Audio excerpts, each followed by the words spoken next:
passion is to help others achieve goals that they would normally think are impossible. He believes that with the right network, even the impossible can become possible.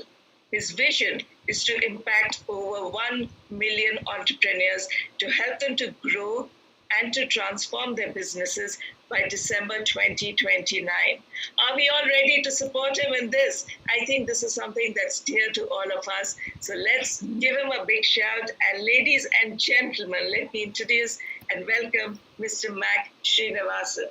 Over to you, Mac. Thank you, Aarti. What an amazing introduction. Wow. I hope I can live up to that.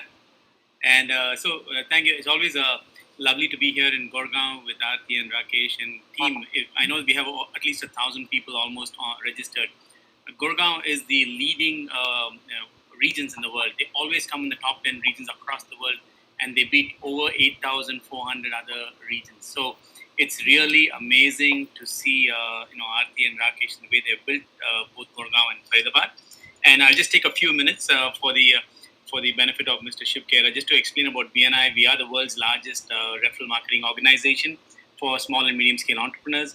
And we are globally located with over 70 countries. So most of our members here are across one of these 70 countries. We have 10 offices globally that supports our operations. But all that is fantastic. But what I'm most excited about is what happened in the last couple of months, when the whole world, everything else was in the shutdown mode. BNI entrepreneurs were able to pass referrals to one another through the BNI online platform, and we generated over $1 billion worth of business in the month of April when everything was shut down. In fact, when I'm managing China directly, I was seeing their incomes on Thank You for Closed Business go up, and same thing, I'm seeing it repeatedly across multiple countries. So BNI platform, the online platform, continued to kind of cradle and support our members go through these particular challenges. And even in the month of May, we're closing on $1 billion. And from January to now, we've done about $6 billion worth of referrals that has happened for our members. I'm really excited about what's happening now in India. We are taking the 34,000 members. We are growing to about 50,000 members and helping the entrepreneurs. Because if we have each entrepreneur that we impact creates at least 10 different economies around them, either their family or employees. So that's the vision that we want to create 1 million entrepreneurs, through BNI, and then help them grow. So with that, I'm not going to take too much more time. I'm really excited to be here. And a few things that we have also done in addition to creating the platform, we have started expanding the PR network across India. We have had several discussions with the government with various ministers. And so BNI is now a known name brand across India. And with leaders like Aarti and Rakesh, no doubt, we're going to hit that 50,000 members and beyond. So with that, it's back to you, Aarti. Thank you for inviting me. I'm really excited to hear Mr. Khera.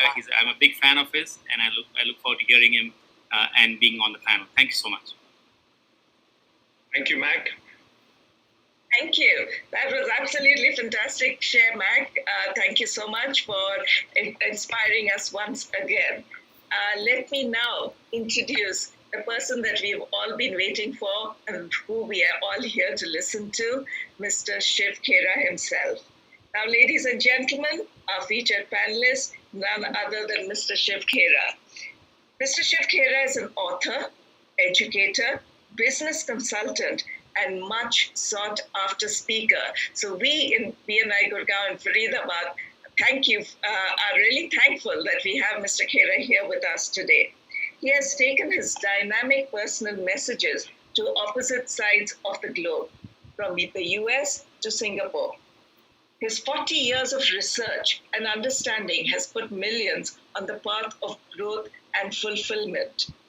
Over 8 million copies of his books have been sold, including his international bestseller, You Can Win, in 21 languages. And I know a lot of our members here are familiar with the book, You Can Win. So if you read it, say, yes, I can win on the chat box. His clients include Lufthansa, HP, DHL, HSBC, Canon, Nestle, Philips, Mercedes, Johnson & Johnson, MetLife, and many, many more. Tens of thousands have benefited from his dynamic workshops in over 20 countries, and millions have heard him as a keynote speaker. Mr. Khera is also the brand ambassador of the Roundtable Foundation. He has been honored by the Lions and Rotary International. And his trademark line, which I think everybody is familiar with, is winners don't do different things, they do things differently. So, all those on the webinar today, are you ready to do things differently? Because now we have none other than Mr. Shiv Khera. We are honored to have him here with us to share his experience on how to turn setbacks to comebacks. Mr. Shiv Khera, the man himself, let's hear it from him. Over to you. Oh, thank you very much. My God. Well, Rakesh, I kind of agree with you when you said I'm introducing a person where the words fall short to introduce Aarti, and that was absolutely amazing. And what a lady! She woke up 4 o'clock, right at 5 o'clock from California. She's up here. I don't think you need me really. She can inspire all the way. And Mac, doing $1 billion every month, amazing is the word. I don't have any words to say what you've done, and created almost 300,000 people in membership. That's not easy. That is tough. And I don't know, at my age, I might be a little too late. Might be a little too late to be a member of the BMI. I have no idea if you would take me at all or not. But if I was 30 years younger, maybe I'd become a member. Even today, I would love to be one of you. And count me in, because you are doing a tremendous service to the world. I think it's great. God bless you, folks. Absolutely, we kick off right from there. All right, folks, let me just quickly clarify a few things. Why did we take this title as, well, one request to all of you is, folks, just switch off your mobile for the next 65 minutes, because if I keep my mobile on right now, and if I keep fiddling with my mobile, tell me, would it be courteous to you people? Answer is no. So let's practice courtesy both sides. Of course, we can't see each other, but if we are fiddling with mobile, we're wasting time anyway. Okay, now coming back. Why did we take this title as Turn Setbacks into Comebacks? Because in my life, I've had 3 major setbacks which put me into minuses in my life. And what are the learnings that happened during this period? What made me come back? That is really what I'm going to share here tonight with you folks. Now, as of this minute, I don't know anybody in this world who has all the answers. Certainly I don't. My background, I'm not a very educated person. I'm a BCom 3rd division. I failed in my 10th. That's my academics. And I come from a business family. We had coal mines in India, 1,000 people working for us, and the government nationalized them. They took over. And right from being a mine owner, we came on the street. Street means street. My father had died when I was just about to finish college. We were left with the liabilities and the assets were gone. And I was married just 4 weeks then. Now, I remember thereafter, we started selling little things from home to get money for food. I remember a year later, my daughter was born, and I sold some of the last pieces of my mother's jewelry to get released from the hospital. I did not have $10 to buy milk that time. Folks, I tried my hands on 3 businesses with no money, and I failed in all 3. Finally, November 13, 1975, I left India, went to US. Initially went to Toronto. I started life with a bucket in my hand, started washing cars door to door for 1.5 years to 2 years. And I was sleeping on the floor. I had no furniture. This is how I started my life. And totally by accident, I got selling vacuum cleaners in the evening, and daytime I was washing cars. And again, by accident, I got into selling life insurance. And within a matter of 3 months, I was about to be fired from my MetLife company. But what were the turning points that happened which changed my life completely? And those are the things I'm going to be sharing with you folks tonight. I moved on from Toronto to US, got into 3 businesses, I bought out a company out of California in 1984, started a New Jersey operation with no clients, and I sold my company with close to 500 clients for a decent sum. Now, this is what I'm going to be sharing my learning with. Now, keeping in mind, you see, we're all facing challenges such as the virus is going from one city to the other, hospitals are overcrowded, not enough supplies out there, factories are closing, orders are getting cancelled, unemployment is going up, and death rate is going up. This scenario has literally shaken up the whole world. Now, with that, today people are feeling uncertainty and unpredictability is hurting people. Nobody can predict when is the finish line. Nobody can predict. With the result, it is leading to uncertainty, leading to insecurity. And the insecurity is leading to a lot of stress, anxiety, frustration, depression, and even anger. People are facing all these emotions. Now, all I can say is, folks, stress is normal and natural. It is normal and it is natural. And anybody who says I have no stress belongs in the lunatic asylum. Now, all stress is not bad. In fact, it is a stress that makes us perform. Have you noticed, folks, that an athlete who is ready to compete at the Olympics, he is under heavy stress. And if he was not under stress, do you think he could perform? Answer is no. It is a stress that makes him perform. Another example, I'm sure if not real life, you must have seen in the movies at the race course. The thoroughbreds, before they get into the cabin, they're all jumping like this. They're jumping like this. Why? They're under stress. They're under very heavy stress. And they are put into the cabin. And the moment the bell rings, bang, they shoot off. Now, they shoot off. It is the stress that makes them perform. That is a thoroughbred. Now, you take a jackass to the race course. The jackass walks so coolly, relaxed, he has no stress. He's so comfortable walking at the race course. But then remember one thing, he will remain a jackass for the rest of his life. Now, this sentence is very important, Arti, and that is, stress is the price we pay to be a thoroughbred in life. Remember this, Matt.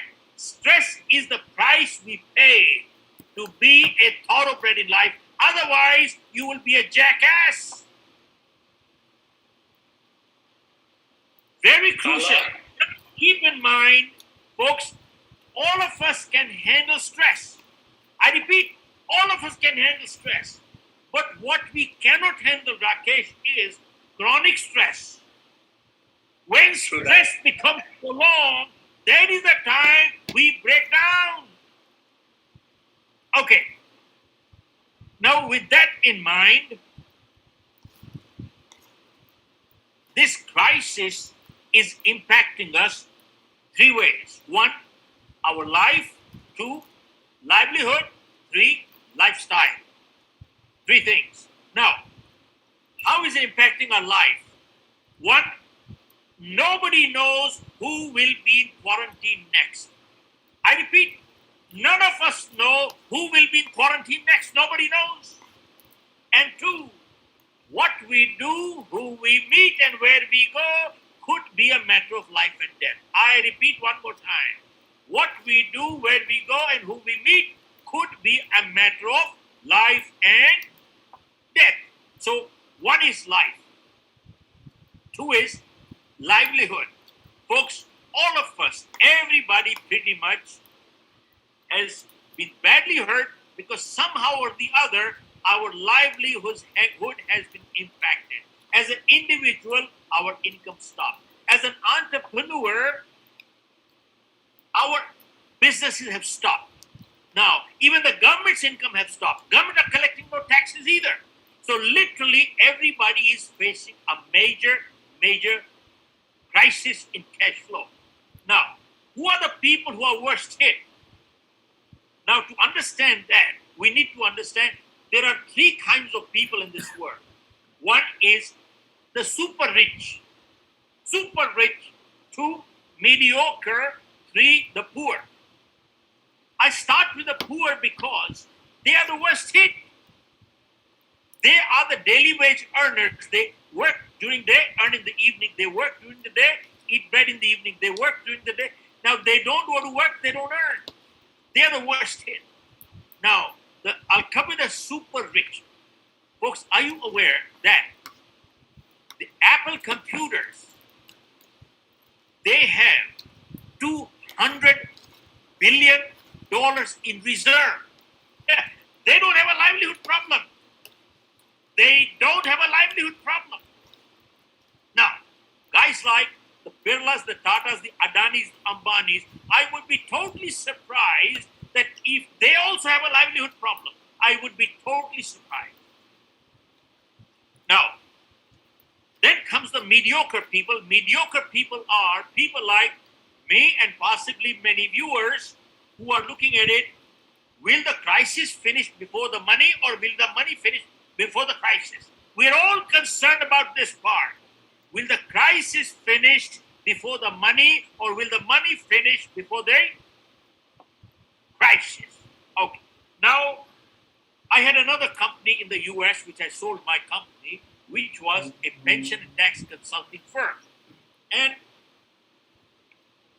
as part of our planning, we used to always advise our clients, you must keep 1 year of your income in reserve, where you should be able to access that money within less than 24 hours. And that is called emergency fund or opportunity fund. I repeat, 1 year of your income must be kept in where you should be able to access that money within less than 24 hours. Why? It is called emergency fund or accident fund, because accidents and emergencies never ever warn you in advance. They come. I repeat, accidents and emergencies never warn you in advance. Now, if a person doesn't have it, it's a little too late, but going forward, we need to understand what we need to do. But very crucial thing which we planned for our client, and this is what our clients used to pay us this fees, and that was distinguishing between active and passive income. Active income and passive income. What is active income? I go to work, I get money. I go to work, I get money. I go to work, I get money. I don't go to work, I get no money. This is called active income. But now people realize that I need to have passive income. Even if I don't go to work, I still must have an income. Okay, we need to understand that going forward. All right, now, this is part is the livelihood component of it. Now,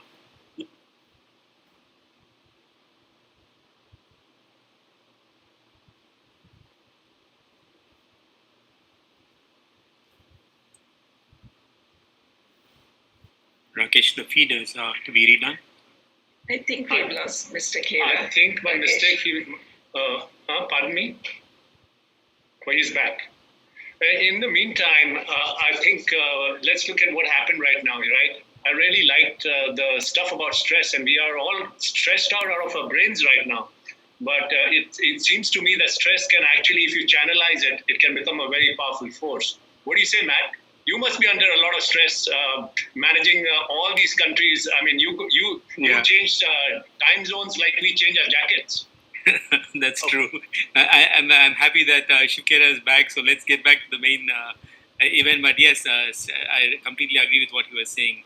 It's the stress that makes us really, like thoroughbreds. And Mr. Khera, you're muted. Mr. Khera. You're muted. Yeah.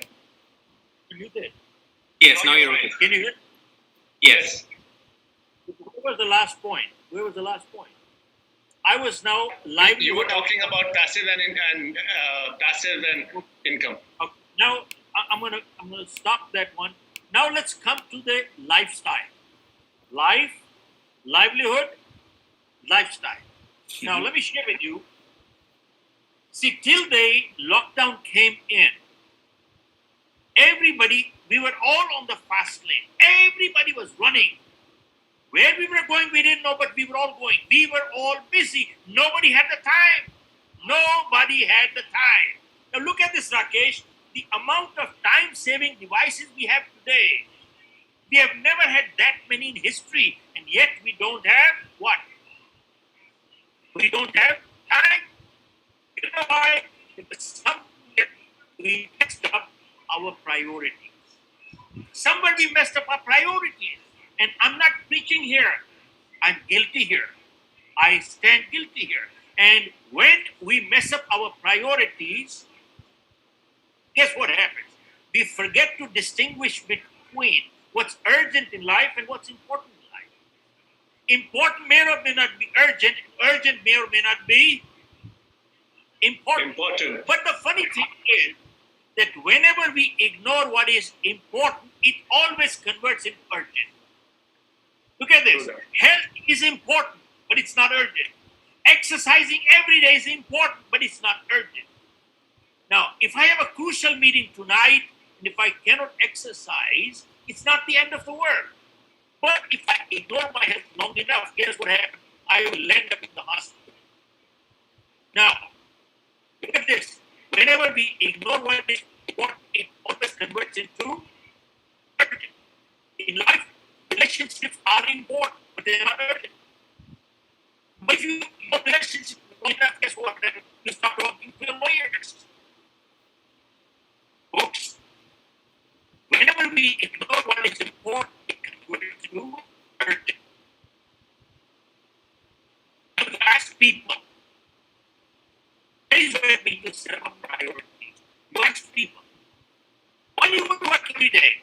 And the answer is, I go to work for my family. Why do you work hard? I work for my family. Who are the most important people in your life? My family. Who are the most neglected also? My family. Interesting. Look at this. The most important people, sadly, many times become the most neglected too. And again, I'm not preaching here. I'm guilty myself. But what this crisis has done is, it has got people step backwards and say, buddy, wait a minute, get your damn priorities right.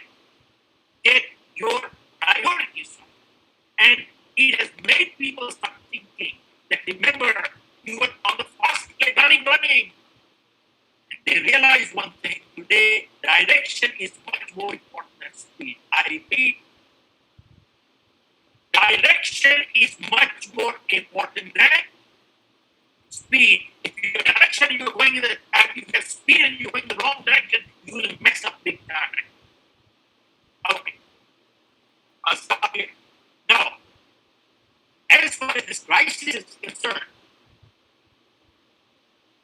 in the last 100 years, there are 2 points of reference only to check what happened earlier or anything similar. One was the Spanish flu. I'm sure you people I must have heard enough of it. I'm not going to go into it. 50 million people died. 50 million people died at that time. And it came in 2 phases, 1918, and then it came back in 1919 again. But why I bring this up is, when it finished in 1918, people dropped the guard. They said the crisis is over. But the funny thing is, crisis was not over. In the second phase, just like it came back in South Korea, Singapore, it came back again. So all I'm saying is, if the lockdown is over, don't think the crisis is over. Don't think, and it killed more people in the second phase. Don't take a drop, don't drop your guard. This is one component. The second part is the Great Depression of 1929. Banks failed, stock market crashed. There was total panic, and people lost their savings. And here is when $100 became $15. The dollar lost 85% of the value. The $100 became $15. And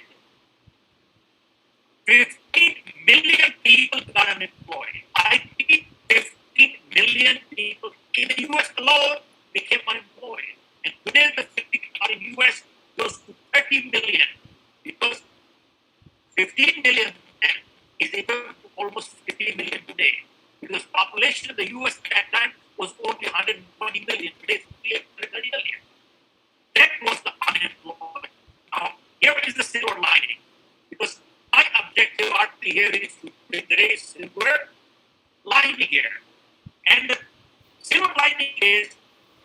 experience has shown all over the world,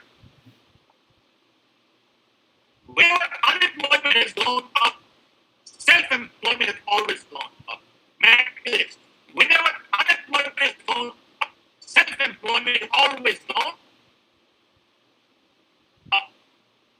Now, during that Great Depression, people had no money, no taking ability, but there were some people who started their business during the Depression. And today they have become householders in the US. And I'll share with you who they are. And folks, they had no money, no formal education. They were not techies, they were not innovative. But what they had was, they were positive entrepreneurs. I repeat, they were positive entrepreneurs. They were survivalist entrepreneurs. They were solution-focused people. I repeat, they were solution-focused people. Why do I say this? Because there are some people in this world who are problem-focused. You know what that means? It means you give them a solution, they give you a problem. You give them a solution, they give you a problem. They have a problem for every solution. Henry Ford said, kick them out. But that's too bad. You understand there are problems. We are looking for somebody who is solution focused. So I'm going to share with you 3 examples of these. One was a man by the name of George Jenkins. In his neighborhood, there was an abandoned place. He started an outlet of non-perishable durable goods. Non-perishable durable. These 2 words are very important. Why non-perishable? Because if they perish, it means total loss. And durable goods means if he was not able to sell, at least he and his family could use it. He started a outlet in an abandoned place, 1929.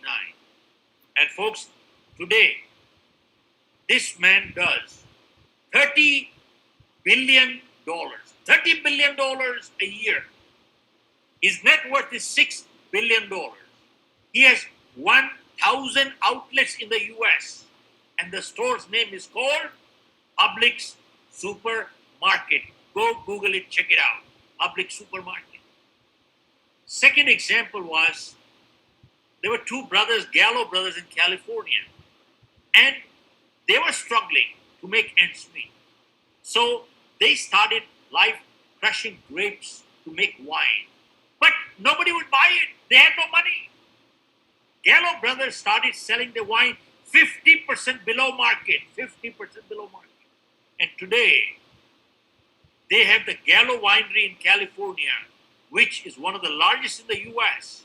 And they account for 25% of the wine trade in the United States. And they're worth close to $10 billion. Third example. A man had a patch of land in Idaho. His name was Simplat. Now, he started cultivating potatoes. Now, what he could not sell, they ate. But what he could not eat started rotting. He could not afford the loss of rotting potatoes. So he created a system to freeze them. And folks, today, he accounts for 33% of the French fries business in the US, with McDonald's being his largest customer, and he's called the Potato King, and he is worth close to $10 billion. Now, why am I sharing these examples with you? Folks, I don't want to leave you the impression that anyone of us will start any business and each one of us will do $1 billion. I don't want to say that here. That is wrong. But all I want to leave with the impression is that we need to become solution focused. Think about it. How come under the same set of circumstances, there are some people who break records while others break themselves? How come? Think about it. Under identical circumstances, there are some people who break records while others break themselves. How come? Folks, bottom line is we need to be solution focused. Okay, now going forward, this crisis has impacted us three ways. One, physically. Two, economically. Three, psychologically. Physically, which is medically, I'm not a medical doctor. I don't want to get into it. Skip it. We've got enough information from the WHO. I think that is good enough. One. Number two, economically. Folks, this is crucial. I want to make a point here. And that is, earlier the word was globalization, globalization, globalization. Today, the word has become localization, localization, localization. And globalization through localization only. Why is that? Because production is 20,000 miles away from consumption. And countries are dependent. I repeat, countries are dependent badly. Give you an example. The United States, hear this carefully, the United States today is dependent on China for 97% of their pharma products.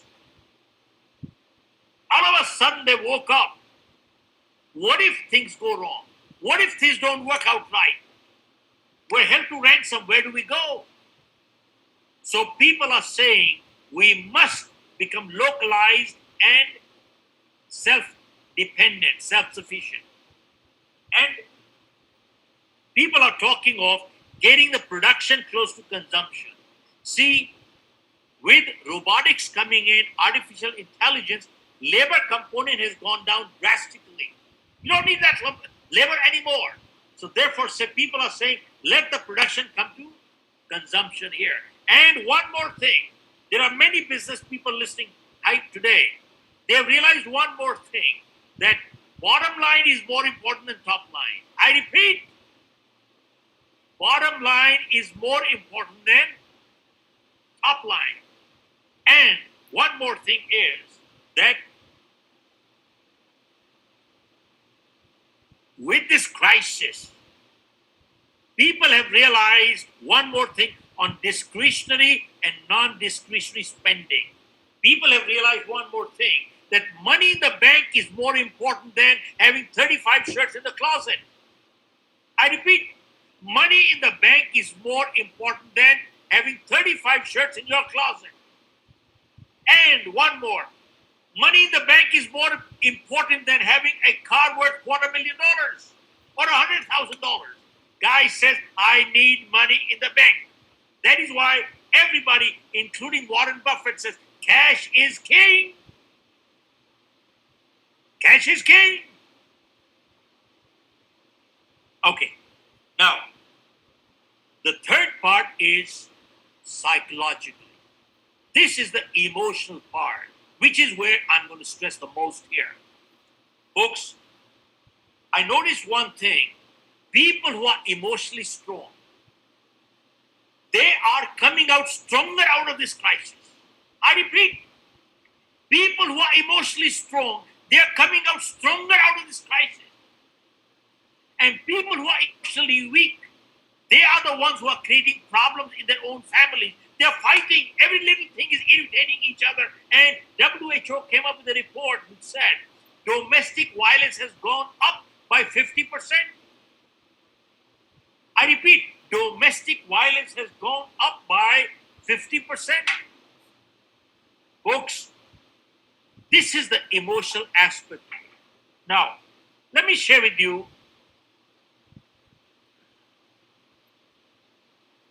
nine steps how to overcome this crisis. If you want to take this down, please do so. You are most welcome. But 9 steps. How do we overcome this crisis? Step 1. Folks, the step 1 says, is the serenity prayer. I repeat, it is the serenity prayer. Now, 45 years ago, when I was in the US, and all my family is US citizens, we live there, we have to file our taxes there. But 45 years ago, when I was washing cars in the US, folks, I sat through a program by Dr. Norman Vincent Peale, the man who wrote the book Power of Positive Thinking. As he came in,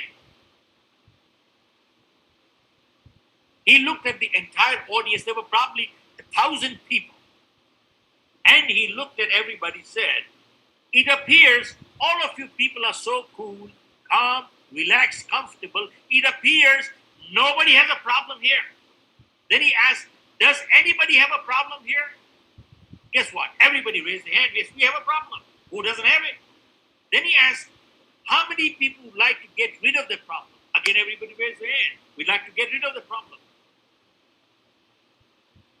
Then Dr. Peale said, "Folks, while coming to this congregation to address you people, I came across a place where I saw some people lying there stretched out, totally relaxed. They had no problem at all. How many people would like to know where that place is?" And again, everybody raised their hand. Now here, folks, Dr. Peale said, 2 blocks away from here, there is a cemetery. There are people lying there, all stretched out, totally relaxed. They have no problem. Then he asked, "How many people would like to get rid of the problem?" Nobody raised their hand. Everybody put their hand in the pocket. Then Dr. Peale said, "Remember one thing. Problem is a sign of life. So long as you are alive, you will have problems. The day you don't have problems, you'll be dead." Then he said, "When you're running short of problems, that is the time to get on your knees and pray to God. Don't you trust me anymore? Send me some problems." Folks, that day, Dr. Peale gave a prayer, which is called the Serenity Prayer. In my opinion, it is the gist of life. And since the last 45 years, I have never left my home without this prayer. And I'll tell you one thing. I have gone through many rough situations in my life. This prayer has given me so much stress to overcome this. And that is what I'm going to share with you all right today. It is called the Serenity Prayer. It goes like this. I'll go a little slow if you want to take this down. God, grant me the serenity to accept the things that I cannot change, and courage to change the things that I can, and wisdom to know the difference what I can and what I cannot. Folks, if you analyze and dissect this little prayer, it is the crux of life. God, grant me the serenity to accept the things that I cannot change. Now, let me ask you, is everything in our control in life? Answer is no, it is not. There are many things beyond us. I didn't choose my parents, neither did you. I didn't decide where I was going to be born, neither did you. And great, if this is the color of my skin, there's nothing I can do about it. And granted, sometimes people are born deformed. What wrong did they do? Who knows? And sometimes bad things do happen to good people for no fault of their own. What wrong did they do? Who knows? How did this crisis come, the corona crisis? I don't know. You don't know either. Nobody knows, but it's here. See, what we cannot change, accept it graciously, not grudgingly. Because many times in life, we keep fighting the things we can't change, and we bring stress into our lives. And when stress comes in, it paralyzes people, and people become unproductive. See, folks, it says very clearly, if I cannot change, let me accept it graciously, not grudgingly. 2, if I can change, then give me the guts to do it. 3, wisdom to know what I can and what I cannot. Now, folks, when I wrote my new book, which was launched last year in London, You Can Achieve More, that's the new book, I took this thought a few steps further. In that book, I have written that life is full of choices and life is full of compromises. Seems like a contradiction, but not really. See, folks, if I ill-treat you, I've chosen to be ill-treated, haven't I? If I treat you with discourtesy, I've chosen to be treated with discourtesy, haven't I? If I light up a cigarette, I've chosen to invite cancer, haven't I? If I drink and drive, I've chosen to invite an accident, haven't I? If I exercise every day, I've chosen to invite good health, haven't I? If I eat too much every day, I've chosen to be obese, haven't I? Folks, hear this carefully. Life is full of choices. Now, how is life full of compromises?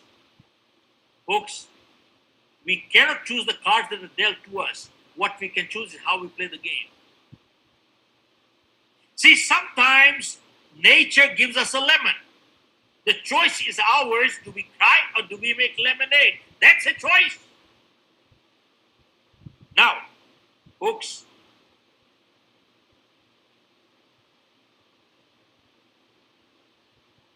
what is success? Series of positive choices in life is called success. And series of negative choices in life is called failure. That's it. Now, wait a minute. Many times I'm asked this one question. People who are successful, don't they make mistakes? And people who are failures, don't they do positive things in life? And my answer is, folks, people who are successful, they do make mistakes. But hear this carefully. Making a mistake once in a while does not make anybody a failure. Remember that. Repeating the same mistake again and again is what makes a person a failure. And doing something positive once in a while does not make a person successful. Repeating the same positive behavior again and again is what brings success. I repeat, doing something negative once in a while does not make anybody a failure. And doing something positive once in a while does not make anybody a success. Are you with me, folks? Just say yes. Okay. Now, with that in mind,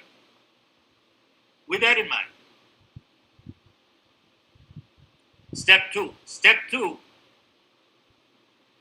overcome the stress and crisis, folks, limit your exposure to news only twice a day, 15 minutes in the morning, 15 minutes in the evening. I repeat, limit your exposure to news only twice a day, 15 minutes in the morning, 15 minutes in the evening. Don't watch the news all day long. Why? It is so negative. Why? It is depressing. There are people who wake up in the morning, all they do is turn the TV on and they're looking for score. You know what score they're looking for? As if there's a cricket match between England and Australia. And the score is how many infected, how many died, how many infected, how many died, how many infected, how many died, how many infected. And they watch that. And 1 hour they watch. Then what do? They change the channel to see the next one, how many died, how many infected, as if the score is going to change. And then they watch the third channel as the score is going to change. And 12 hours, they watch the same depression, infected, died, and 12 hours later the guy says, I am depressed. Of course you'll be depressed. Don't you understand English? Input determines output. That's all. Negative input determines negative output. And you feel depressed, your immunity goes down, your chance of catching the virus are much greater. And get your information from reliable sources. There is so much of fake news going on right now. A lot of fake information going on. Get your information from reliable sources. Okay, step 3. Step 3,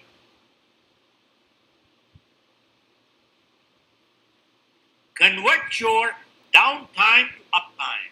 I repeat, convert your downtime to uptime. Look at what Max said. He said, in my downtime, I've done $1 billion. Probably many people in uptime don't do that much money. How do you convert your downtime into uptime? Folks, hear this carefully. Nelson Mandela was in jail for 27 years. Somebody asked him, Mr. Mandela, how did you survive in the jail? How did you survive? Nelson Mandela said, I was not surviving, I was preparing. Mandela said, I was not surviving in the jail, I was preparing to become the president. How do you like that?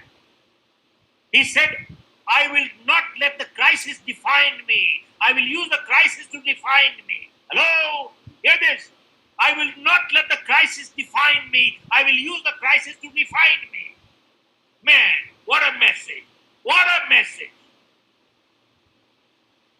I will not let the crisis define me. I will use the crisis to define me. Man, what a message. Now,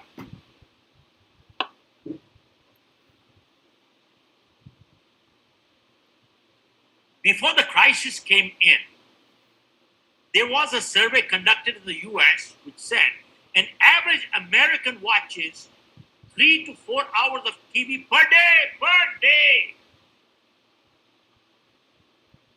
Now, a man bought a new TV and a friend visited him, saw the new TV, it was impressive. So he asked his buddy, how much did this TV cost you? He said, $1,000. He said, are you sure? He said, yes. He said, I don't think so. I'll give you a calculation what this TV is costing. And he asked, how many hours a day you watch TV? He said, 3 hours. He said, have you ever calculated what is your hourly rate? And Mac, this you can use for your BNI guys, because all entrepreneurs. He said, you watch 3 hours of TV per day. Have you ever calculated what is your hourly rate of earning? What does your hourly 1 hour rate means? What is your annual income? He said, I make $100,000 a year. He said, have you calculated what's your hourly rate? He said, well, I work 2,000 hours a year. Divided, it comes to $50 an hour. He said, you watch 3 hours of TV per day. That means $150 per day is your time lost in front of TV. $150 multiplied 365. Do you know this TV is costing you $55,000 per year? That is more than your EMI on a $500,000 home. You watch 3 hours of TV per day, and your hourly rate is $50 an hour. This TV is costing you $55,000 per year, more than your EMI on a $500,000 home. Don't you understand that? Now, don't get me wrong. Folks, we all watch TV, and it is relaxing, and we want to watch it. They're nice plays, nice movies. But watching 4 hours per day, that is madness. You are watching people, you're paying for them. And they like you to watch because you pay for it. They're making money anyway. So folks, convert your downtime to uptime. Now how do you do it? another very important piece of information for your BNI people. And that is from my new book, You Can Achieve More. There I have given a survey conducted, which said 85%, Rakesh, 85% of millionaires and billionaires today are first generation. I repeat, 85% of millionaires and billionaires today in the world are first generation. Only 15% from inheritance. And these people were asked one question: how could you achieve such strong success in such a short time? And the answer was, we read books.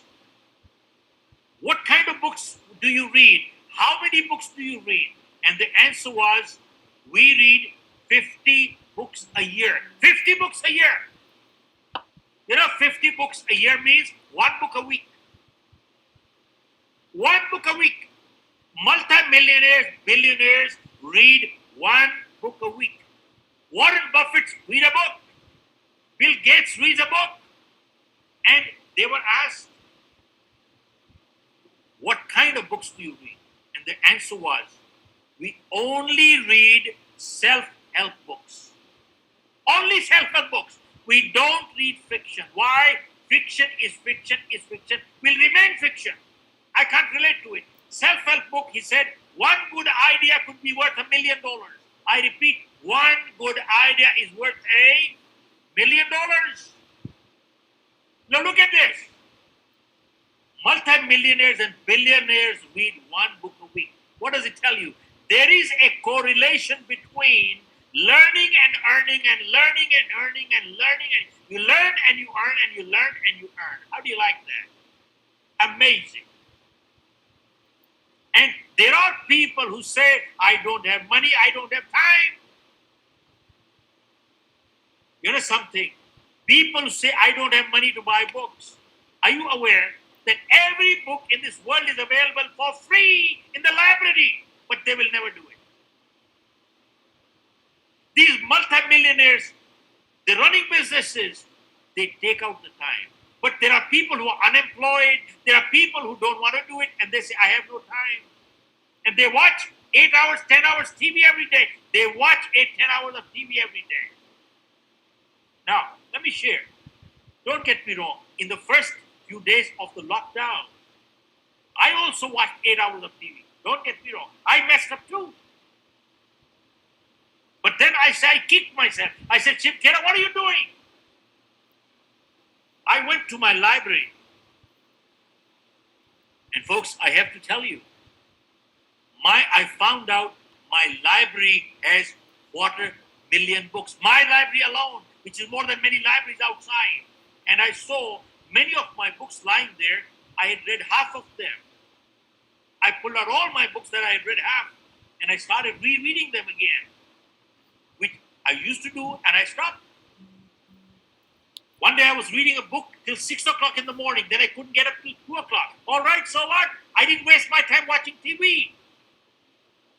Now, folks, I have to mention one thing to you. I'm not a techie. I don't understand technology at all. Till about 6 weeks ago, I was learning to do an SMS from my grandchildren. I didn't know that. Folks, I repeat, I was learning to do SMS from my grandchildren. I did not know how to turn a computer on. I had in my life never done an email. Never email. I had never done an email. My first webinar in my life I did 8 weeks ago. And after that, I'm doing one, two webinars every day. And I booked for the next 1 month in advance as it is. And many people are paying me money for it. They're paying me money for it. You know something? I've learned a new skill. I've become more knowledgeable. And I have lost 6 kilos of weight. Folks, I want to make one point to you. If this crisis, in the crisis, if you have not upskilled yourself, or if you have not become more knowledgeable, or if you have not become healthier or fitter, it is not because we lack time. It is because we lack commitment and self-discipline. I repeat, if during this crisis lockdown we have not upskilled or become more knowledgeable or become fitter and healthier, it only means it is not because we lack time, but we lack commitment and self-discipline. Now, I want to make a very important thing is these multimillionaires or billionaires who read books, any serious reader, they will never ever lend or borrow a book. They will never lend or borrow a book. Many times, people come to me and they say, Mr. Khera, I got a new book, great one, I can lend it to you. I said, no, sir. Give it to me, gift it to me, sell it to me. Don't lend it to me. Why? Because I will not give it back to you.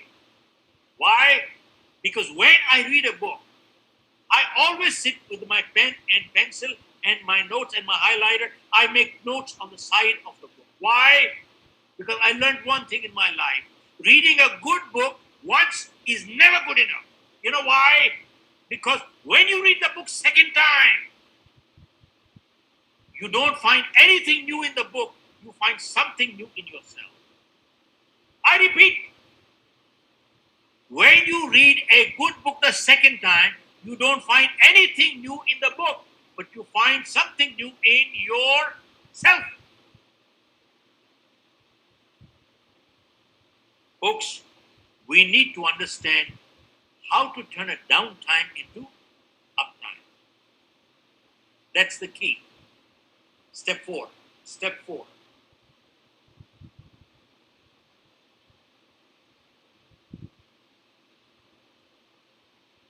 Folks, how do we overcome depression? By the way, I just addressed a whole group of a few hundred medical doctors, which was funny for me to talk to a medical doctor to overcome stress. In fact, they're the ones who will tell us all these things. But hear this. How do we overcome depression?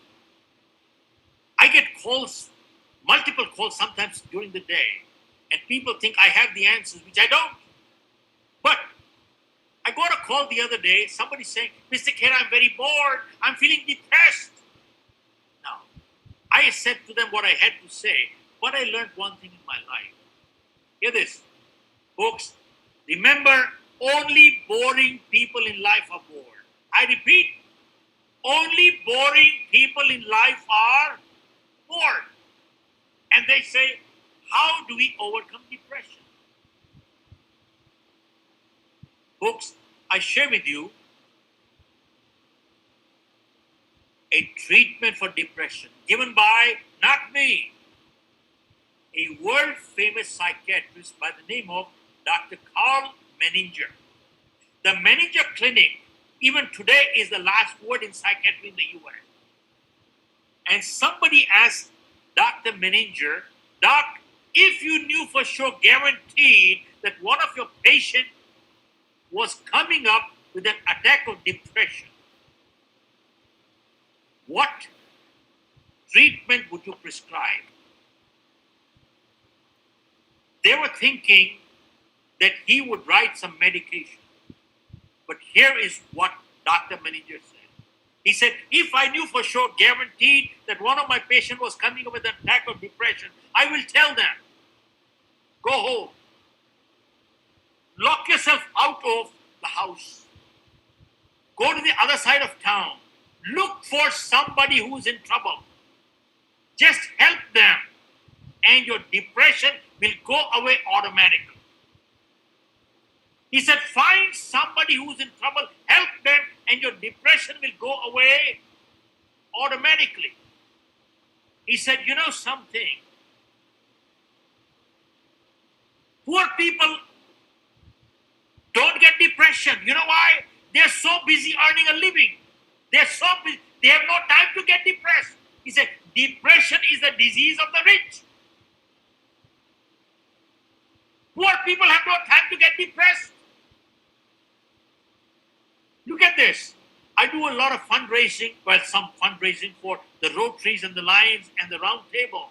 And I noticed these Rotarians and the Round Tablers, these guys, they're setting up blood camps, eye camp, polio eradication. Every day they're doing something.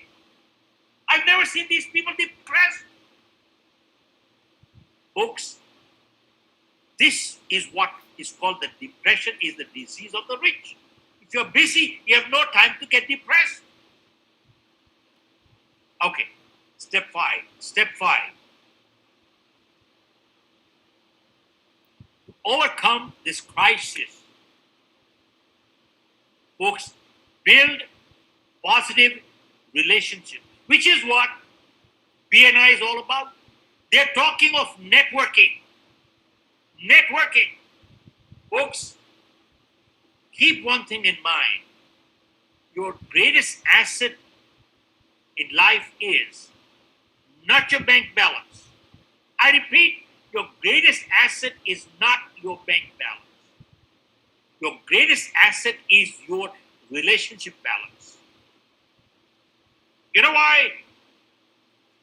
Because remember, people with good relationships, I repeat, people with good relationships, what they can achieve with one phone call, you cannot achieve with $1 million.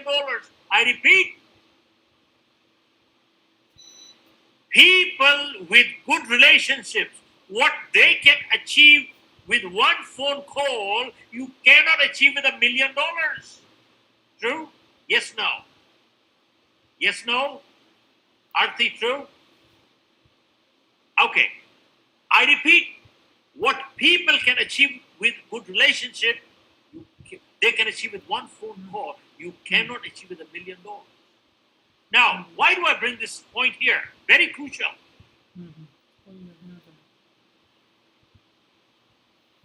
Two relationships are very crucial. One is my family. God forbid, if any one of us was in the hospital tonight, tell me, who would be next to us? Probably our husband, wife, kids, or somewhere, maybe 2, 3, 4 people, no more, nobody else, who we take for granted. What a disgrace. It is time to understand, if I was in the hospital, who would be there? Only 2, 3 people, that's about it. Now, come back. One relationship. And second relationship is social relationship that we build with friends. Remember one thing. The biggest security in life is not the bank balance. Security in life is I can trust my family. I can trust my family or my friends. I need to make one phone call and they'll be there. That's biggest security. Now, the other day I got a phone call from a gentleman I had not spoken in 10 years. Now you talk of networking. Folks, hear this carefully. I had not heard from him 10 years. And he calls up. He said, Mr. Khera, I was going through my record. We had connected 10 years ago. And I think we like to be with each other. But somehow we disconnected. I apologize. He said, I apologize. I'm just calling to reconnect with you. That's all. I have no business with you. I am just calling to reconnect. You know something? After I hung up, I felt so guilty that this guy taught me a little lesson. He beat me to a phone call. And the moment I hung up, I immediately pulled out my telephone book. And I looked at the people who I had connected 5 years ago or 3 years ago and who I had not connected in between. I picked up the phone and I said, buddy, I have a lot of respect for you. We connected 3 years ago or 5 years ago. My fault. I apologize. We disconnected. I'm just calling to reconnect. And that's it. I have no business with you. That's it. But sadly, there are many people who join organizations like the Rotaries, the Lions, or the Round Table, or even the BNI, with one thing in mind, only one thing in mind. Let me build contact. This guy could be useful. Let me build contact. He could be useful. You know something? They are parasites. They are rascals. You know something? The moment usefulness goes, they will drop you like dirt. I repeat, they are parasites, rascals. They only do take. That's it. That is not called relationship building. That is not called networking. That is not called networking. Folks, remember, there are 4 kinds of friendships. One is called friendship of convenience. It is convenient to be together. Convenience goes, friendship goes. Second friendship is called usefulness. Keep friends with him. He could be useful someday. Usefulness goes, friendship goes. Third kind of friendship is when you have a common enemy. Common enemy goes, friendship goes. And the fourth kind of friendship is built on, Rakesh, hear this. Fourth kind of friendship is built on mutual respect. Mutual respect. It is what gets people together. This word which you hear all the time, tolerance, you should be tolerant. In my book, tolerance is a negative word. Tolerance is a bad word. Hear this carefully. I and my wife live together, not because we can tolerate each other. We live together because we respect each other. The day the respect goes, I can't live with them.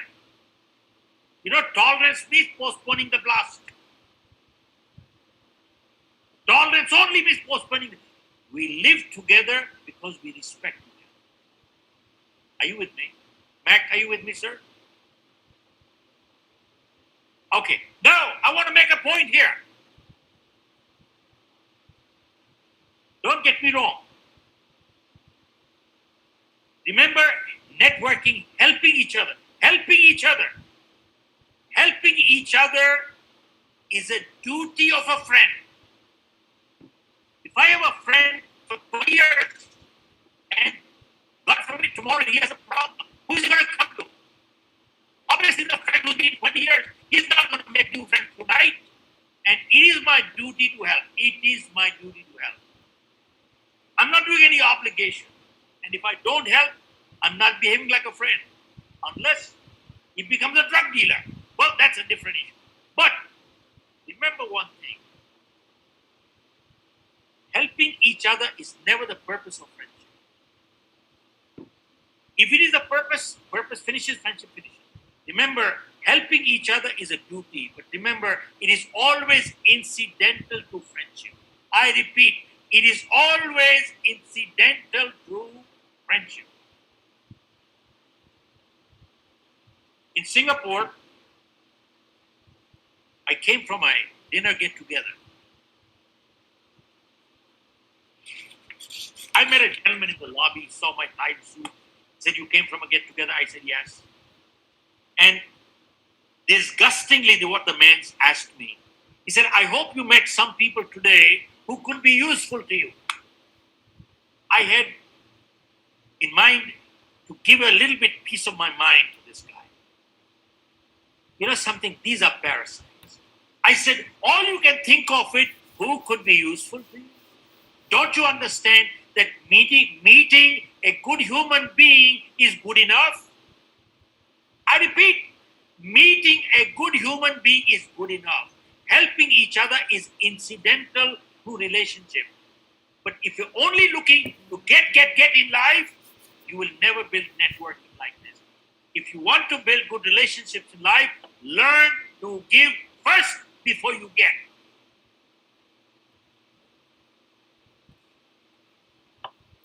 This is the foundation of relationship. Don't be a bloody parasite. And that's it. Okay. That is relationship. Step 6.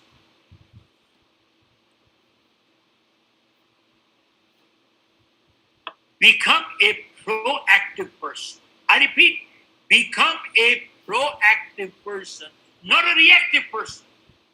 What does that mean? Arti, when we do our leadership program, 3-day, 4-day leadership program, we have had a few 100,000 people go through our leadership globally with Lufthansa and many others. But when we do our leadership program, we ask our participant a question, totally by surprise. Are you a good person? Sometimes people get taken aback. Well, I don't know. If other people think I am, I am. But then once in a while you hear somebody say, yes, I am good. But then you ask a follow-up question, what makes you good? Then they get lost. And then they say, well, because I don't do bad, so I'm good. Oh, since I don't cheat, I'm good. I don't steal, I'm good. I don't tell lies, I'm good. My answer is, yeah, sir, incorrect answer. Incorrect answer. Just because you don't do bad does not make a person good. That's the medical doctor. Absence of ill health does not mean good health. Are you with me? I think absence of ill health does not mean good health. Now, just because I don't steal, it only means I'm not a thief, but that does not make me good. If I don't cheat, it only means I'm not a cheat, but that does not make me good. And if I don't tell lies, it only means I'm not a liar, that does not make me good. A person becomes good when they proactively do what that is called proactive. Okay. Now, why do I share this with you? For a simple reason.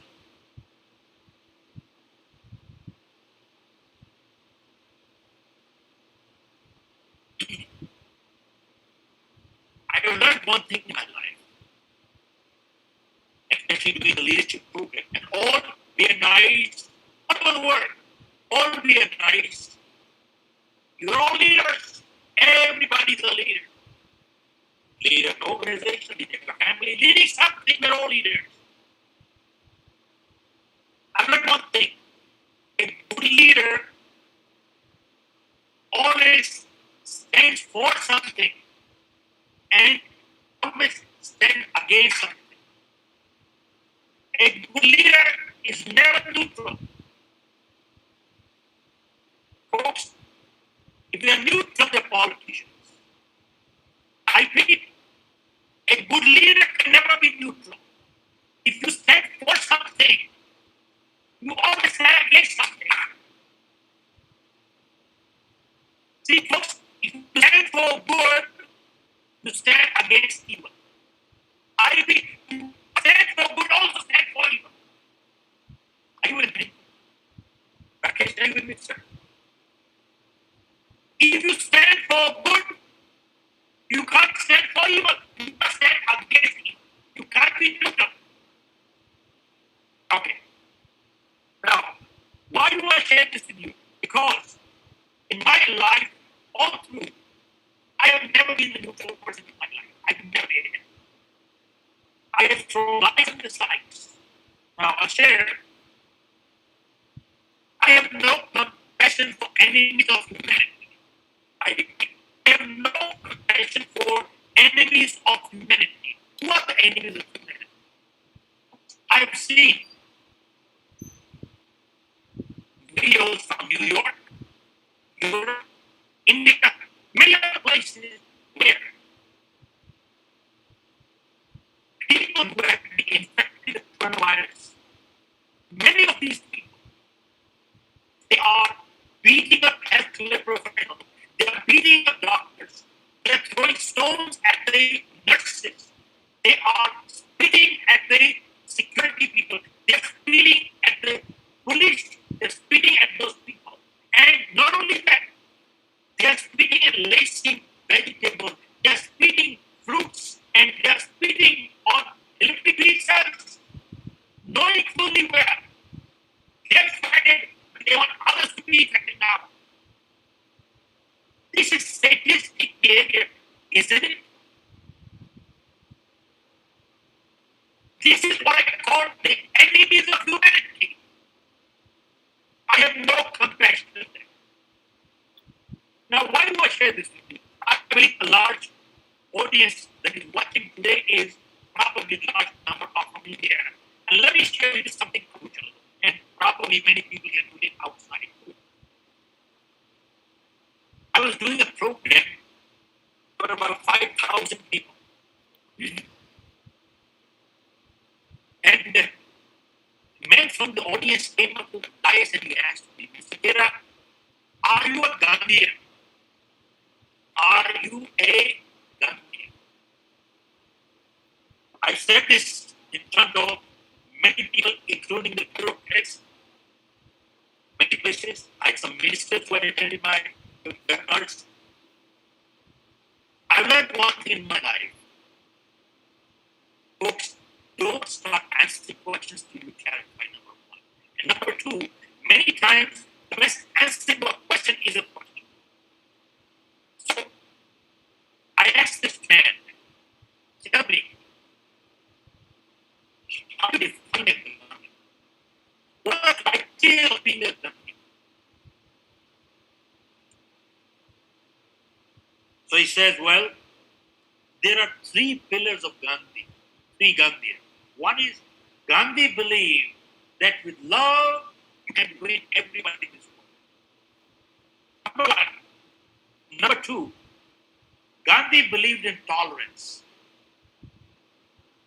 And number three, Gandhi believed in non-violence. Three. One, with love you can win everybody. Two, Gandhi believed in tolerance. Three, Gandhi believed in what? Non-violence.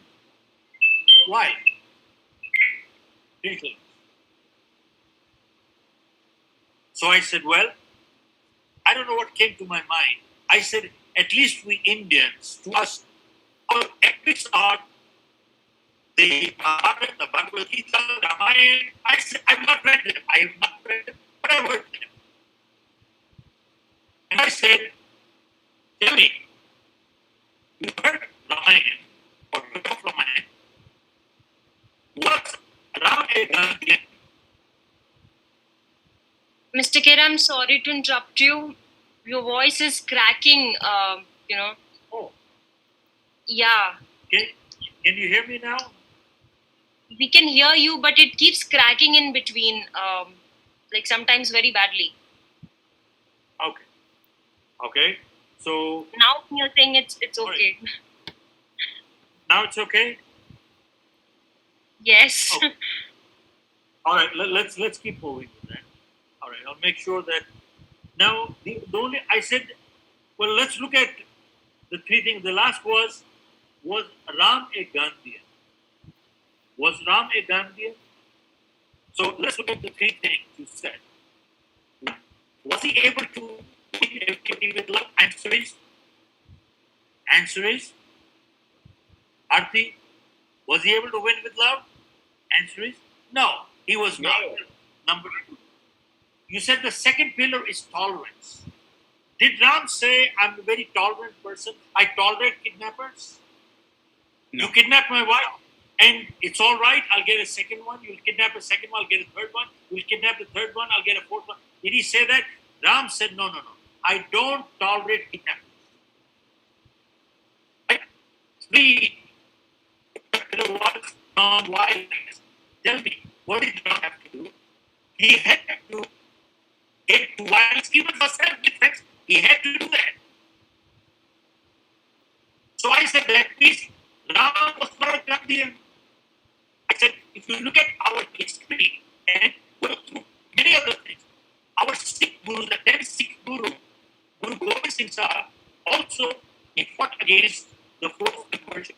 He could not cover terrorism, and three, he had to pick up the sword. He was not a Gandhian either. And I said, sir, to me, they hold much greater status in our philosophy and thinking. And I said, standing up to protect the respect and dignity of your own family. That is, to come to that is cowardice, it is not confidence. And I said very clearly, I am not a Gandhian. And I am proud to say I am not a Gandhian if you have these three criteria. Because I have no compassion for people who are enemies of humanity. And I remember Ram stood for good. He stood against evil. Remember one thing. You got to stand for something and stand against something. Okay. Next step. Step 7. Can you hear me now clearly? Mr. Shiv Khera, your voice is still cracking. I think you need to speak into the laptop or next to your mic. Well, That's better. Good. That is better. Good. This is better. Okay. This is really good. Very good. Okay, good. All right. Step 7. Step 7. Become emotionally strong. To handle crisis, we need to become emotionally strong. In order to be emotionally strong, we must build high self-esteem. Self-esteem. When we work leadership, when we put 5 hours in self-esteem, self-esteem is the way we feel. When we feel good, the world looks nice, productivity goes up, and relationships are better. And the reverse is just as true. And self-esteem is inversely related to egos. Have you seen people with egos like I know it all? What do? They talk down to people, don't they? They put down others, don't they? And every decision they make is more to satisfy ego than make sense. Folks, think about it. Why does a human being put down another human being? It is sadistic but true. There are some people in this world who feel good when the other person feels bad, which means they don't want to lift themselves up, but they want to pull others down. Okay. Am I audible to you now? Am I audible to you? Okay, good. Now, folks, Yes, please. we talk of relationship and networking and emotional strength. You cannot build with people like this who are emotionally weak people. Remember, emotionally weak people, you can never build relationship with these people. Now, what is the foundation of high self-esteem? And that is called self-acceptance. And the foundation to low self-esteem is inadequacy and self-doubt. Now, let me share with you what it means. Self-acceptance means I accept myself the way I am, with my pluses and minuses. Now, that doesn't mean I'm complacent. That doesn't mean take it or leave it. That is arrogance. That doesn't mean arrogance. And that doesn't mean I will stay like this. That is all arrogance. Folks, self-esteem, if understood properly, is the epitome of humility. Here is what it means. It says, how I came to this world, I don't know. But I'm here. And I'm here to stay. And I know I'm not perfect. And it says, I make mistakes. I made mistakes. I apologize for my mistakes. I seek forgiveness for my mistakes. I learn from my mistakes. I'm not proud of my mistakes. I will not repeat my mistakes. But I am not a mistake. But I am not a mistake. Folks, it says, I accept myself the way I am, with my pluses and minuses. It means I am at peace with myself. I'm not fighting inside. You see, people who are not at peace inside will fight outside. They're fighting inside, they'll fight outside. How can they build good relationships? Folks, a prime example of this was given by Charlie Chaplin, which I mentioned. Charlie Chaplin once was passing through Europe, and he saw a big hoarding, Charlie Chaplin lookalike contest. Out of sheer inquisitiveness, he decided to participate. And he did. And guess what? He lost. And when he lost, he started thinking, the real one loses, the fake one wins. But then he started thinking, I'm the only one who knows who the real Charlie Chaplin is. Nobody else knows. Then he started thinking, should I tell them? Should I tell them who the real Charlie Chaplin is? Then he started questioning, why should I tell them? Do I have to prove anything to anybody? He said, I know my identity. I have to prove nothing to anybody. I know who I am. And he walked away quietly.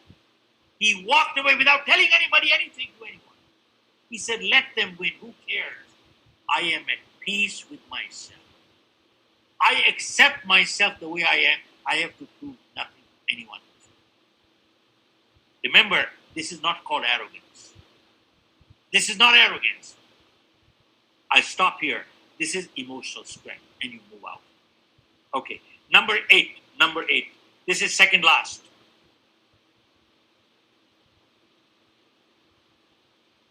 Folks, remember,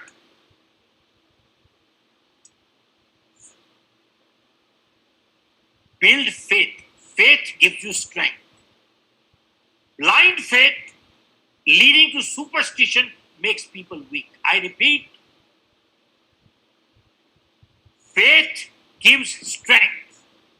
But remember, blind faith leading to superstition makes people weak in life. Now let me share with you an example.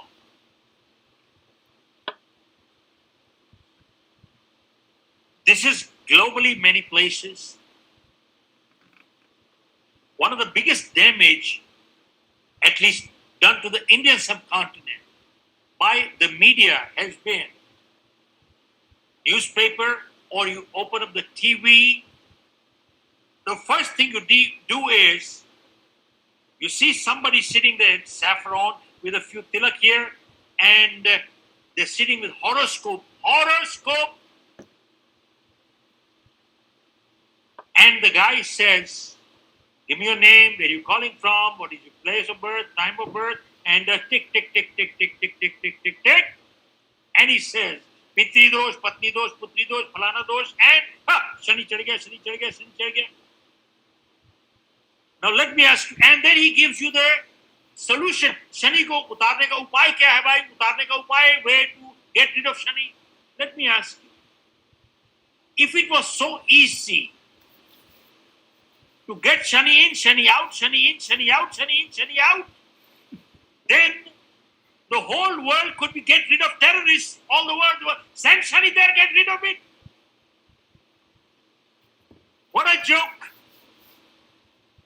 I say this for one reason.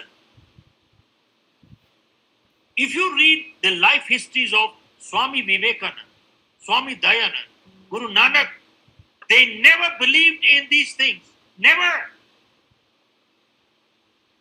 You read life history of Swami Vivekananda, Swami Dayanand, Guru Nanak, they never believed in all these things.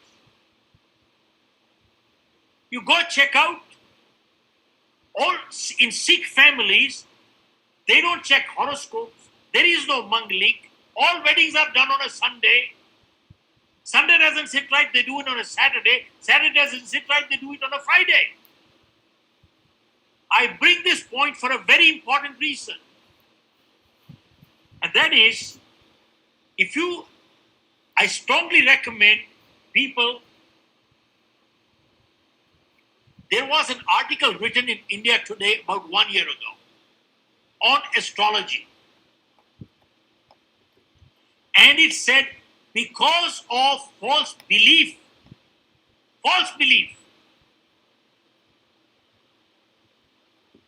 the childbirths in India, natural childbirth in India has gone down. Natural childbirth India has gone down. And especially they quoted South India. And they quoted 3 cities, Bangalore, Hyderabad, Madras. And they said in these cities in South India, hear this, 80%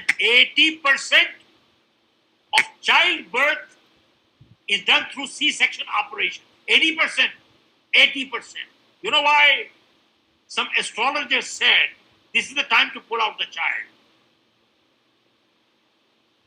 This is the time to pull out the child. What a joke. Folks, my contention is, I believe in God, I pray every day. But personally, the 90% of people who are temple goers today, they go there more out of fear than out of faith. They go there more out of fear than out of faith. You don't do this, this will happen. You don't do this, this will happen. You don't do this will happen. What's going on? Why I bring this point up here is, in life, show me anybody here who has not had ups and downs in life. Everybody has ups and downs. But you know something? When down comes, people analyze what went wrong. What happened? If the same thing happens, will I make the same mistake again? Have I learned anything from here? If I have, then I am responsible for it. But people who do not analyze and take responsibility, you know what they say? Not my fault, it is my stars. It is not my fault, it is my stars. They blame the stars and they never learn from any misfortune. And they keep repeating the same mistake again and again and again and again. And they blame luck and stars for the rest of the life. Folks, my only contention is faith strengthens people. Blind faith weakens people. That's all. Get out of blind faith and that's it. Okay. Lastly, number 9.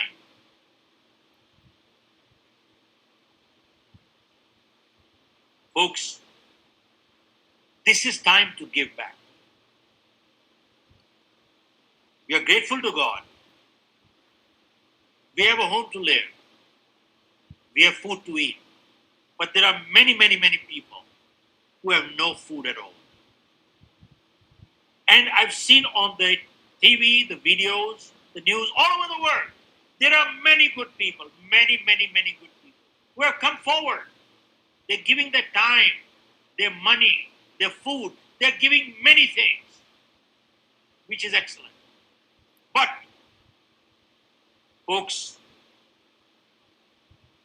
there is one community as a community who has been honored by the government of the United States.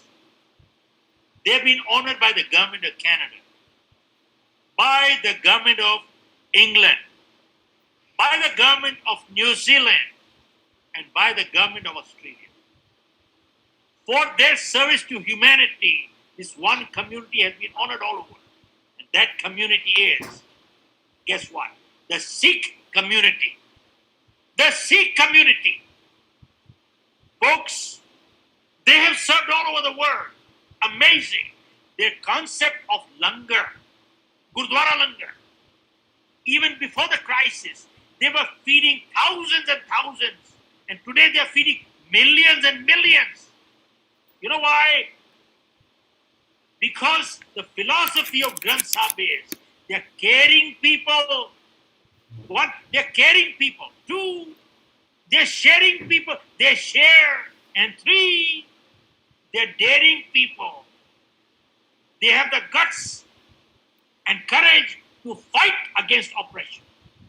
They're caring people, they're sharing people, and they are daring people. And hats off to them. And I wish, many Indians are watching this. And I've said this many times. I wish if India, our people, had adopted the philosophy of the Guru Granth Sahib, instead of our own constitution, this country would have been totally a different country all over. But let me close this. Time to give back. There is a Gurdwara here close by, and they feed about 6,000-10,000 people every day. And whatever contribution we can make, we do make there ourselves. But there was a man by the name of Lafayette in France. He had lots of warehouses full of grains, food grains. Major drought came in. And his warehouses were full, packed up. And his so-called advisors said to Lafayette, Mr. Lafayette, your warehouses are packed up. And people are starving. It's a bad drought. And they will pay anything to get money. You can multiply 100x now, 100x. Guess what Lafayette said? Lafayette said, there were good times in the past. They were laughing, we were laughing. They were making money, we were making money. He said, these are not good times. This is time. Open up the warehouse totally and just give it. This is time to give it. You know something? It is people like that who make this world livable. And I'll share with you why I shared this with you. Mac, I'm not sure if it was in Singapore. I was doing a program for very high net worth people. One is high net worth. One is very high net worth. What is very high net worth? In my opinion, my definition is $1 billion plus. Very high net worth. $1 billion plus. So, as I finish the program for these people,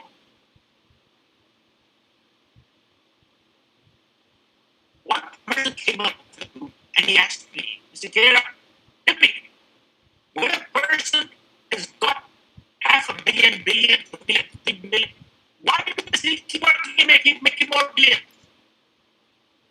He's got, you know what he doesn't have to? Why is a person at that level keep working to make more and more and more?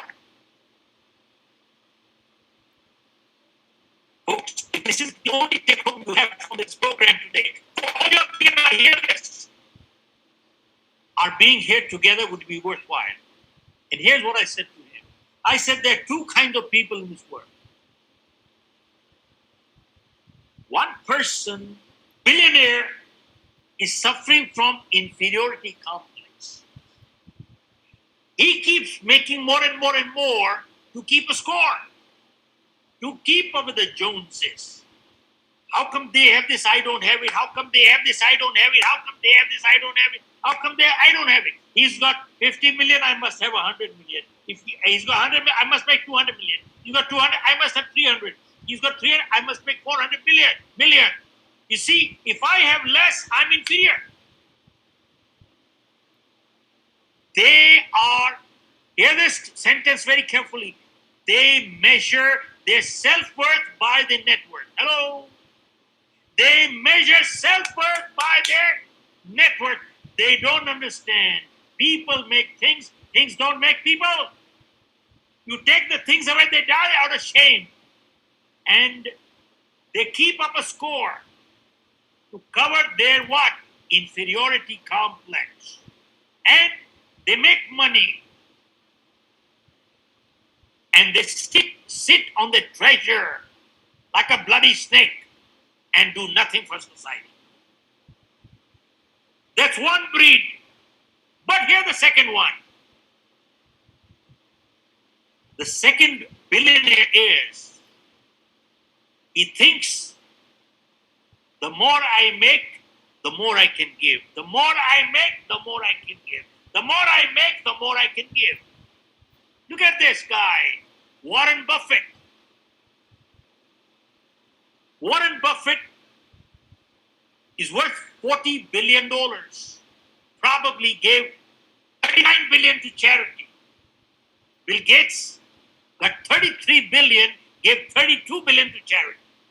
Azim Premji gave $7 billion in the last 6 months to charity. Warren Buffett said beautifully, just because there's a jackass who's got $1 billion, he's still a jackass with $1 billion anyway. You know something? You take a donkey and you cart. If you cart bricks of gold on a donkey, the donkey does not become a golden donkey. He's still a donkey. If you put God scriptures on a donkey, the donkey doesn't spiritual donkey. It still remains a donkey. I learned one thing in my life. That remember one thing. Money in good hands always does good. Money in evil hands always does evil.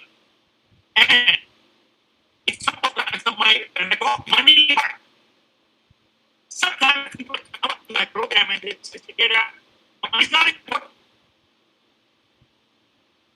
And I really know people say money is not important. You know what? They're either stupid or they're billionaires. Either stupid or they're billionaires. Now, I didn't say money is the most important thing. Money is important. You know why? Because money in good hands always does good. And money in evil hands always does evil. And I want to close this program with one thing. A special message for all of the other guys. You know what it folks? It is a moral obligation. I repeat, it is a moral obligation of every good human being to be a multi-millionaire and a billionaire. It is a moral obligation for every good human being to be a multi-millionaire and a billionaire. Because in good hands to do good, evil hands to do evil. Now, folks, with those words, I want to stop here. I want to thank you, people.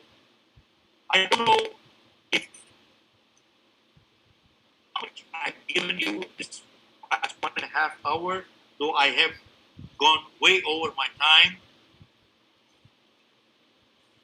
Probably all I can say is what you people have given me is probably a lot more than what I could have given you in this period. You know what? What you people have given me is your time, which is priceless. And I learned one thing. Time is more precious than money. Yes, no. Time is more precious than money. Yes, no. Okay. And why did you give me your time? Because you trusted me that I will not waste your time. And I hope I have not. Because I learned one thing in my life, and that is that in life, trust is a much greater compliment in life than love. Because there are people we love in life, but we don't trust. Folks, with those words, I just want to thank all of you and wish everybody has good health. And one day I would love to meet up with you folks. And Mac, if you come to, I do have an office in Singapore. I stay in Singapore myself. When I come, I'll meet up with you. But Most welcome. I don't know what's going to happen. But when you come here, would love to meet the coaches and you people and a few others. And I do recall Hina Handa was also partly involved. And my group was Shambhavi from our group, coordinated the whole thing. And there were some other people like Ayush Bansal in part of the roundtable group. I just want to thank all of you and wish you good health. God bless you. Thank you, Mr. Khera. That was one. Thank you, Mr. Khera. That was one amazing experience. I can't tell you how excited I am to have heard you. It's absolutely, you have taken us into a roller coaster about experiences, about emotions, about everything to do with life, essentially, about how do we engage with ourselves and uncork our passions and truly believe in relationships. That's what BNI is all about. It's all about relationships. And in fact, when you distinguished between the jackass relationship, I really loved it because we are so focused. Sometimes people get wavered and they focus on transactional relationships. What can I get from that particular relationship? Rather than we have a saying in BNI. We say, you know what? It's not your net worth. It's your network. And what really that means is you got to focus on how you can give back. It's not about what you can take. First, you invest in that relationship. Find out what you can do for the other person. And that's what makes BNI so special. I think it's absolutely rocking. I was sitting here glued. My eyes did not shift from you. I don't know where you get your energy, your passion, your conviction. You were so amazing, Mr. Khera. I just can't thank you enough for sharing all your energy and all your wisdom with us. If it is okay with you, can we take a question or two, because my Q&A is full of questions. Is it okay with you? Sure. Yeah, Okay. keep in mind, my being on third division field my 10th. So keep your question. One person here says, so I'm going to take really two quick questions with you. One person says, where do you get your energy from at this age? Let me share with you one thing.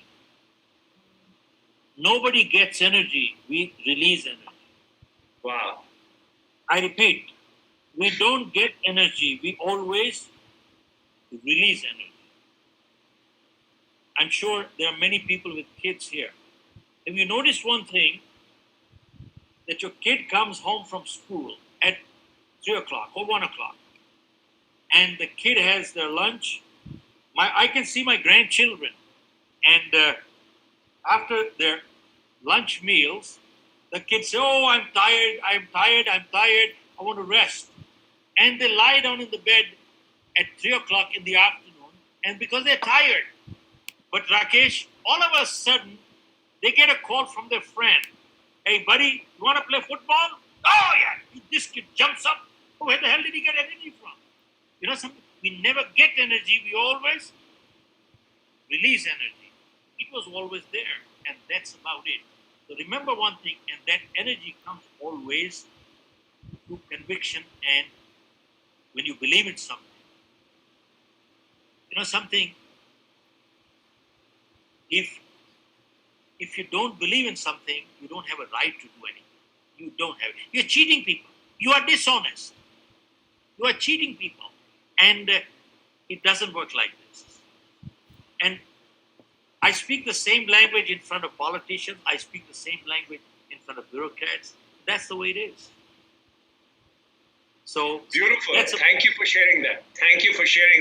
So, early on in your talk, you talked about failures, and somebody said it very well. Most entrepreneurs fail 3.8 times before they taste success. And that success comes through relentless passion and relentless persistence. What do you have to say about that?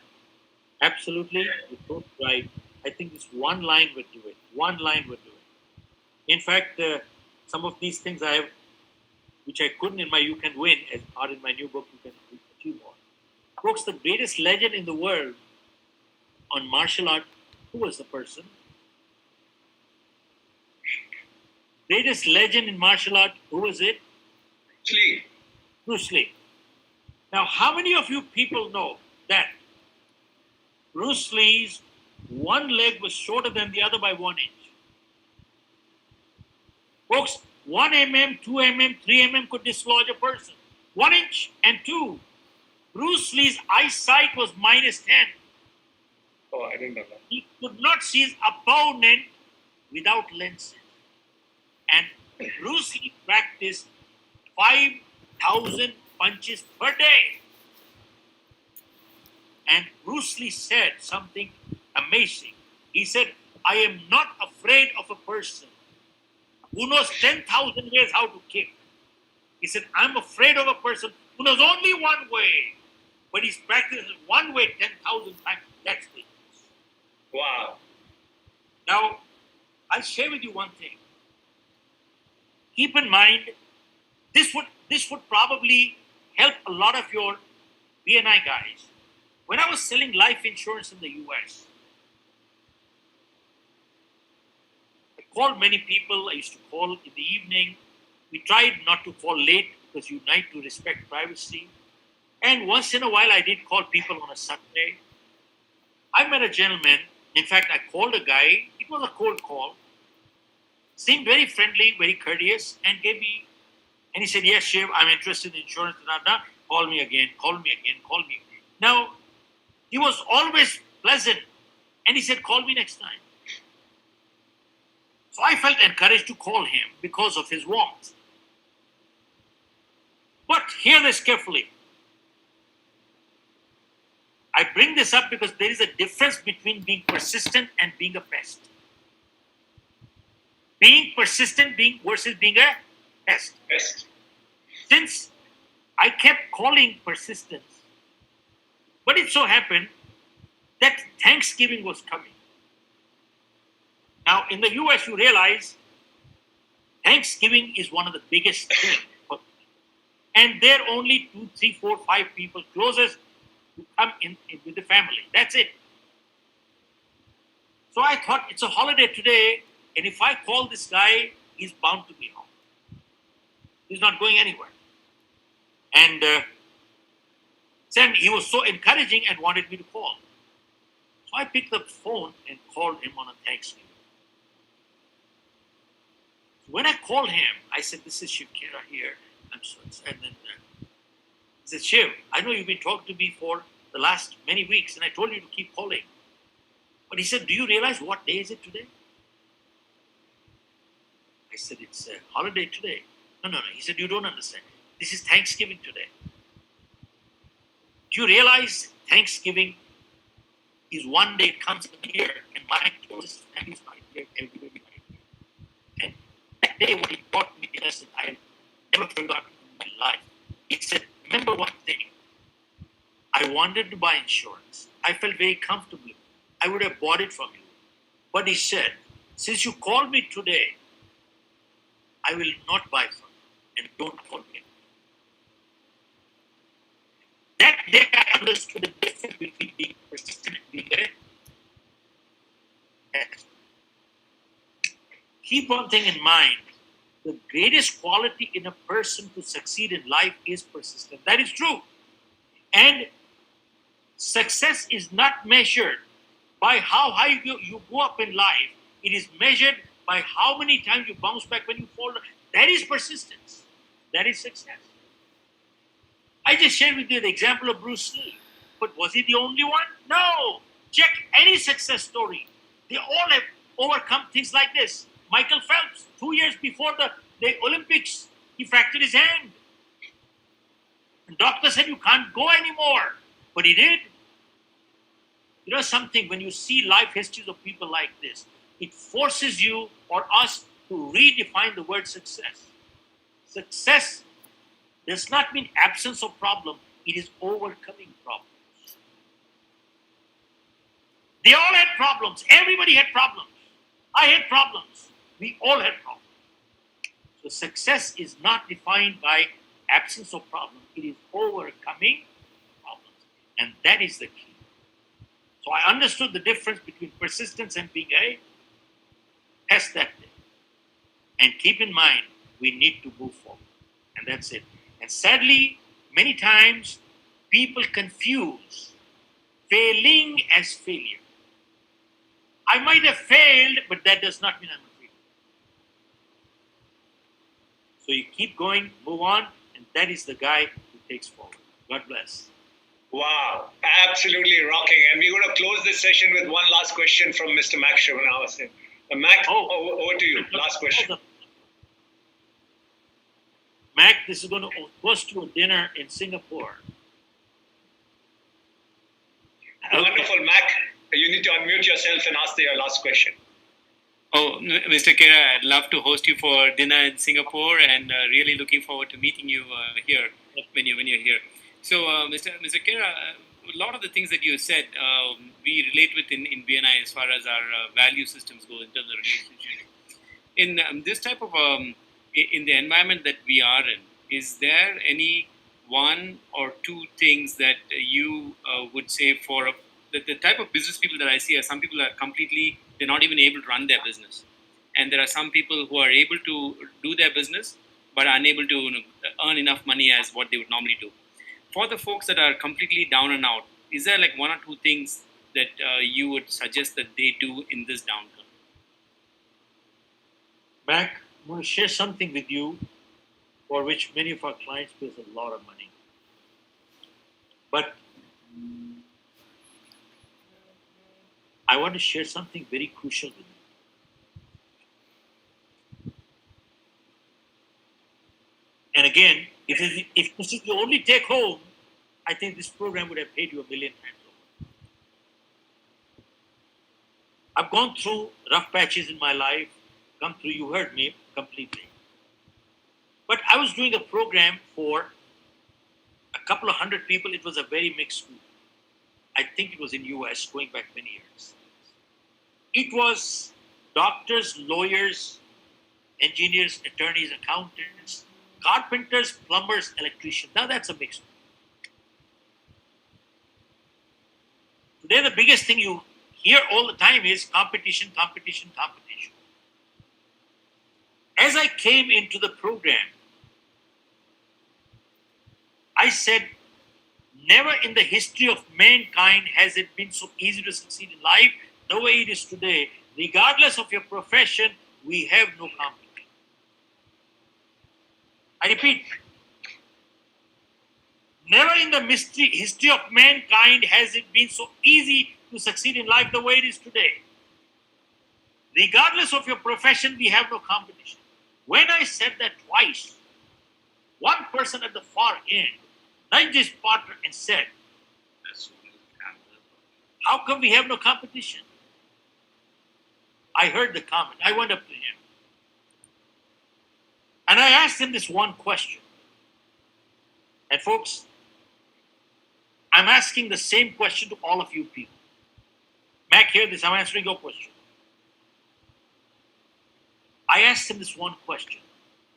And I'm asking you people the same question. How many people do you know, Mac? How many people do you know right now walking off the street who are willing to do a little bit more than what they get paid for? How many? How many people do you know right now walking off the street who are willing to do a little bit more than what they get paid for? How many? Answer is? Nearly everyone. Nobody. Zero. Yeah. You know, most people don't even want to do what they get paid for. There's a second big category of people who only want to do what they can get by with. There's a very small fraction of people who are willing to do a little bit more than what they get paid for. And I asked him, if you fall into that category, I don't care what your profession is, tell me, where's your competition? I don't care what your profession is. You know something? You can't even find a good attorney today. Mm-hmm. You can't even find a good accountant today. You can't find a good carpenter. You can't find a good plumber. You can't find a good anything. Question is, are you willing to do a little bit more than what you get paid for? No. If you look at the life histories of people who have succeeded and then sustained success, keep one thing in mind. Success is one thing. Sustaining success is another. And maintaining goodwill. Those who have succeeded, then sustained success, maintain goodwill, they all have lived with one principle in life. Mac, and that principle is, I shall always give more than what I get to my family. I shall always give more than what I get to my organization. I shall always give more than what I get to my customer. And I will always give more than what I get to my society. And I asked him, if you live by this one principle, tell me, where's your competition? You become the competition, you have no competition. Now, I talk out of humility with gratitude. Folks, Mac, in the last 35 years of my being in business, when we do public programs, we do make outbound calls because unless people know we're doing a program, nobody would come. But in the last 35 years, sir, we have not made one outbound call for corporate business. Not one outbound. It has been inbound. 35 years. Wow. And why do our clients hire us? Not because we are the smartest people. There are many more qualified people than us. Our clients hire us for only one reason, and that is our commitment to our client is never 100%. It is always 200%. Tell me, where's the competition? Wow. Wonderful. My one thing would leave your people with today. Look, the all people listening today, never in history has been such a glamorous time to succeed. And if we don't do it, buddy, remember, it is we are messed up, not they are messed up. Wow. That is so powerful. And we are going to say goodnight to you by asking one of the participants to come in and say thank you on behalf of all the participants. Munish Suri, can you unmute yourself and say a gratitude on behalf of all participants? Munish? On behalf of BNI, thank you so much, Mr. Shiv Khera, for giving us such an amazing and enriching experience. I've had the opportunity to learn from Mr. Shiv Khera in person, and each time I listen to him, I learn so many new things. Thanks once again, sir, and thanks for BNI Gurgaon to make this happen. Thank you so much. So thank you, Mr. Shiv Khera. Thank you, Mac. Thank you, Aarti, and the whole production team. I can't thank Manish enough, Abhishek enough, Hina Handa enough, Shambi enough, and all the people who work with Mr. Shiv Khera and his team to make this happen. Sohan Singh, everybody, Gautam Singh, everybody. You all were so fantastic. Thank you for making it happen. Thank you, Mac, once again for being with us. Thank you, Mr. Shiv Khera, for being with us. Thank you, everybody. Good night. Stay safe. Stay happy. And Rakesh, send me the number so I can be in touch with you folks. Absolutely. And we are going to have dinner in Gurgaon and in Singapore. And in Singapore, yes. And in Singapore. Thanks a lot. Thank you, everybody. Bye-bye. Bye-bye. Bye-bye. Good night. Thank you, Rakesh and Aarti. This is most amazing. Thank you for such an enriching event that you created for all our BNI members.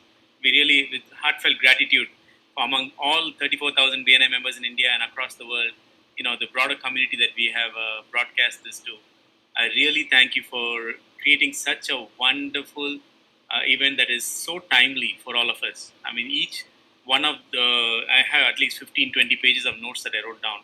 And you just feel like you want to hear more and more. So thank you so much, and hopefully the recording is done, and maybe we can put up on BNI University, and after you review it. Thank you so much. Thank you, Mac. Thank you so much. For being with us. Thank you. I know it's late for you too. No, it's okay. Thank you. Bye. Bye-bye.